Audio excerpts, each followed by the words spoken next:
পাবনার চাটমোহর উপজেলার ফৈলজানা ও পার্শ্বডাঙ্গা ইউনিয়নের মধ্যবর্তী গজারিয়া ব্রিজ এলাকায় অবশেষে মসজিদের জন্য জায়গা নির্ধারণ করা হয়েছে। দীর্ঘ 1 বছর আগে পর্যটক ও পথচারীদের নামাজ আদায়ের সুবিধার্থে সেখানে অস্থায়ী নামাজের স্থান উদ্বোধন করা হয়েছিল। পরে স্থানীয়দের উদ্যোগে স্থায়ী মসজিদ নির্মাণের পরিকল্পনা করা হয়। মানবতার সেবায় আমরা সংগঠনের উদ্যোগে স্থানীয় 3 ব্যক্তি মোহাম্মদ হায়াতুল্লাহ প্রামাণিক, মোহাম্মদ রেজাউল প্রামাণিক ও মোহাম্মদ মোক্তার প্রামাণিক জগন্নাথপুর গ্রামের 3% জমি মসজিদের জন্য বিনামূল্যে দান করেন। এতে এলাকাবাসীর মধ্যে আনন্দের সৃষ্টি হয়েছে। মসজিদের জায়গা নির্ধারণ অনুষ্ঠানে উপস্থিত ছিলেন সাবেক চেয়ারম্যান রবিউল করিম তারেক, বিশিষ্ট ব্যবসায়ী মোহাম্মদ তৈয়ব সর্দার, সংগঠক মোহাম্মদ আতাউর রহমান সহ স্থানীয় সাংবাদিক, সামাজিক ও রাজনৈতিক ব্যক্তিরা। বক্তারা বলেন, এই মসজিদ নির্মিত হলে পর্যটক ও মুসল্লিদের নামাজ আদায়ের সুবিধা হবে এবং এটি এলাকার ধর্মীয় ও সামাজিক কর্মকাণ্ডে গুরুত্বপূর্ণ ভূমিকা রাখবে। এর জন্য আমাদের সার্বিকভাবে সহযোগিতা থাকবে। আমরাও তাদেরকে উৎসাহিত করব, উদ্বুদ্ধ করব এবং আল্লাহ পাক যেন তাদের এই মনের আশা যাতে পূর্ণ করেন, আল্লাহ পাক যেন তাদেরকে আরও কাজ করার তৌফিক দান করেন। পাশাপাশি শুধু তারাই নয়, আমরা যাতে এই ভালো কাজের সাথে সম্পৃক্ত হতে পারি। যেমন হায়াতুল্লাহ ভাই, তিনি আসলে মন থেকে বা তার পরিবার মনের থেকে এখানে একটা নামাজের স্থান হোক, এখানে মানুষ এসে প্রত্যেকে এসে তারা নামাজ পড়ুক, ঠিক আছে। এটা যেমন একটা বড় তাদের বিসমিল্লাহ, আল্লাহু আকবার, আল্লাহু আকবার, বিসমিল্লাহ, আল্লাহু আকবার, আল্লাহু আকবার। ঢালে দেন।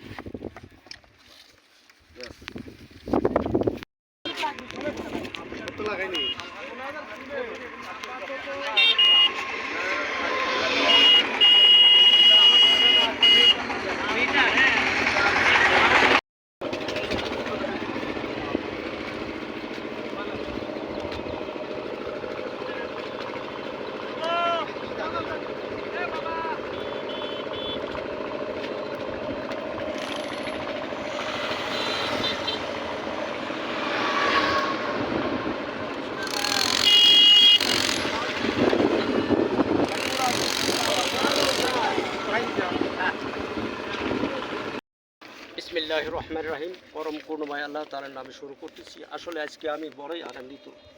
ইতিপূর্বে হয়তো আমরা মাঠে আজকে জমি দেখার জন্য আইছি, ইতিপূর্বে আরও আসি। তো দেখা যায় নামাজ পড়ার ভালো জায়গা হয় না, অজু বানাবে ভারিনি, হয়তো এলোপাতের ঘরে নামাজ পড়ি। কিছুদিন পূর্বে হয়তো আমি নামাজ পড়তে এমত অবস্থাতে আমাদের মানবন্ধুরা, ওই যে আমাদের ভাতিজা বললে যে বা নামাজ পড়লেন, তো আমরা এখানে একটা নামাজের স্থান করতে চাই। আমি আনন্দিত হয়ে বললাম, হ্যাঁ বাবা, আমি খুব খুশি হলাম। এমত অবস্থায় আমার ভাতিজাদের সঙ্গে আমি মত বিনিময় করি। তারা বলে যে হ্যাঁ চাচা, যদি কালে মসজিদ হয় তাহলে হয়তো আমরা রাজি আছি। যাই হোক, আজকে যদি কালে আমার ভাই মরহুম হাসান আলী চৌধুরী যদি বাঁচি থাকতো, কতই আনন্দিত হতো। এবং আমি তাদের মাগফিরাত কামনা করি, জান্নাতবাসী হয় মরহুম হাসান আলী চৌধুরী, আফের আলী প্রামাণিক এবং আব্দুল জব্বার, যাদের সবাই যেন বেহেশতবাসী বাংলাদেশ যেতে পারে। সংগঠন বিভিন্ন উন্নয়নমূলক কাজ করে। আমার শ্রদ্ধেয় বড় ভাই প্রাক্তন চেয়ারম্যান রবিউল করিম তারেক, উনি সবই কিছু বলে দিয়েছে। তারপরেও আমি একটি কথা বলি যে এই সংগঠনটা আমাদের শুধু এই 15 জনের সংগঠন না, এই সংগঠনটা সারা দেশের মানুষের প্রাণের সংগঠন। সবাই এই সংগঠনের সাথে থাকবেন এবং দোয়া করবেন। এই আজকে যে মহান যে কাজের জন্য আসছি, আল্লাহ পাক আমাদের কবুল করতে ইনশাআল্লাহ, না হলে কবুল না করলে তো এটা উদ্বোধন হতো না। সবচেয়ে আমি বড় কৃতজ্ঞতা জানাই হায়াত আলী ওই স্যারকে, যে উনি আমাকে নিজেই বলছে যে আমরা এই জায়গাটা দেওয়ার জন্য। এবং শেষে একটা কথা বলতে চাই, যেহেতু নামাজের স্থান হচ্ছে, একটু ওজুখানারও দরকার আছে। আমি আমার বড় ভাইকে বিনীতভাবে অনুরোধ করব যে আপনি এই বিষয়ে যদি কোনো আর্থিক সহায়তা থাকে আপনি আমাদেরটা দিবেন। ঠিক আছে। আমি কয়েকদিন আগে আমার সাথে আমার এই আতাউর ভাই আমাকে ফোন করলো যে একজন জায়গা দিতে চাইছিল, সে দিচ্ছে না। তাই আমি একটু মর্মাহত হলাম যে একটা মসজিদের জায়গা মরে গেলে সব পড়েই থাকবে, কিন্তু মসজিদের জায়গা দিতে চায় আর দেয় নাই। তাই আমি বললাম যে সমস্যা নাই, আমার হচ্ছে বাপ, চাচা, জেঠা 3 জন মারা গেছে, 3 জনের এই ব্রিজের মাথায় 107 শতক এক দাগে জমি।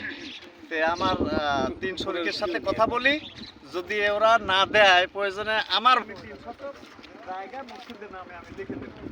এখন নেন, এখনই দেবো, যদি মনে করেন লিখে দেবো। যাই হোক, পরে আমার ভাইদের সাথে কথা বলছি, আমার এক চাচার ছেলে রিজাউল অসম্মত হয়েছে, তারপরে আমার ওই জ্যাঠাতো ভাই ওরাও সম্মতি হয়েছে। যাই হোক 3 শতক জায়গা আমরা সর্বনিম্ন 3 শতক জায়গা এখানে রেজিস্ট্রি করে দেওয়ার জন্য প্রস্তুত আছি মসজিদের জন্য। আর সবচাইতে খুশি হলাম যে এই আমাদের এই মাঠের মধ্যে আমি দেখছি দীর্ঘ কয়েক বছর এই ব্রিজটা চালু হওয়ার পরে মানুষ এই এলোপাথারিভাবে নামাজের জায়গা খোঁজে এবং অনেকেই নামাজ কাজা করে কিংবা নামাজ পড়তেই পারে না। তে যাই হোক আমাদের এই পাঁচশোটা ইউনিয়নের চেয়ারম্যান আমার ছোট ভাই তারেক চেয়ারম্যান আছে, উনিও যেহেতু সহযোগিতা করবে। আর আরেকটা কথা, আমার বাড়ির পরিবারের পক্ষ থেকে মানে আমাকে একটু বলছে যে তোমার হয়তো জায়গা নিজের জায়গা দিলে ওতে আমি একটু শরীক হবো। তো আমার স্ত্রী বলছে যে ওই অজুর যে সাবমার্সেল লাগবে ভবিষ্যতে মোটর, এখন তো আপাতত কারেন্ট নেই। তা আমার স্ত্রী ইসলামী ফাউন্ডেশনের শিক্ষক, সে তার পক্ষে থেকে একটা সাবমার্সেল যখন কারেন্ট আসবে তখনই আর কি দিবে। আলহামদুলিল্লাহ। যাই হোক আমি আপনাদের মঙ্গল কামনা করি। আপনারা এই